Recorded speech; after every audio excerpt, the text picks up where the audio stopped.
Good morning everyone, Matt Chapman here, insurance expert. What a beautiful day.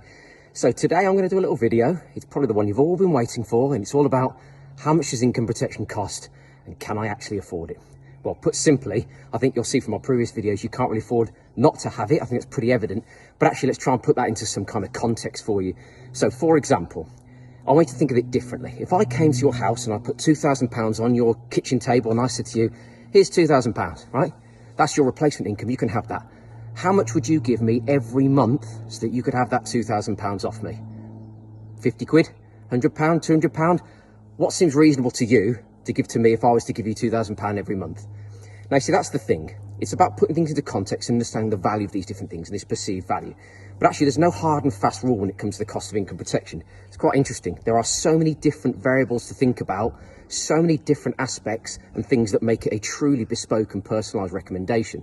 So, for example, it could be the occupation you do. It could be how quickly you need the policy to kick in, how much money you need every month in terms of what your replacement income looks like, how long you want the payments to go on for. Is it 1 year, 2 year, 5 years, all the way through to retirement? But that's why it's so important to go and see a professional like myself, who we can guide you through all those different variables to find a policy that works for you and that is cost effective and affordable. Now, in terms of a hard and fast rule, there is no hard and fast rule, but I'll give you a bit of comparison, a bit of framework to get your minds around.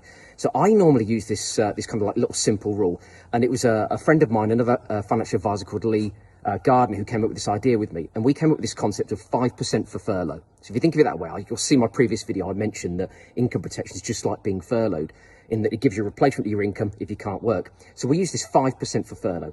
If you roughly allow 5% of your net income, so it's not your gross, it's what you actually take home every month. If you allow 5%, that should be more or less there or thereabouts enough to get you a full-term income protection plan, one that would pay you all the way through to retirement and that would kick in fairly quickly.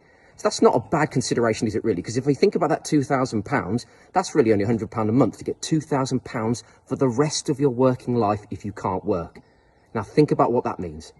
Okay, so there's so many different variables, but that's what I'm saying to you. You need to go and sit in front of a financial advisor or a protection specialist like myself or any of the people I've named in this video, and they will go through all of the minute little things and the tweaks and the variable things that you can do to make this policy cost effective for you.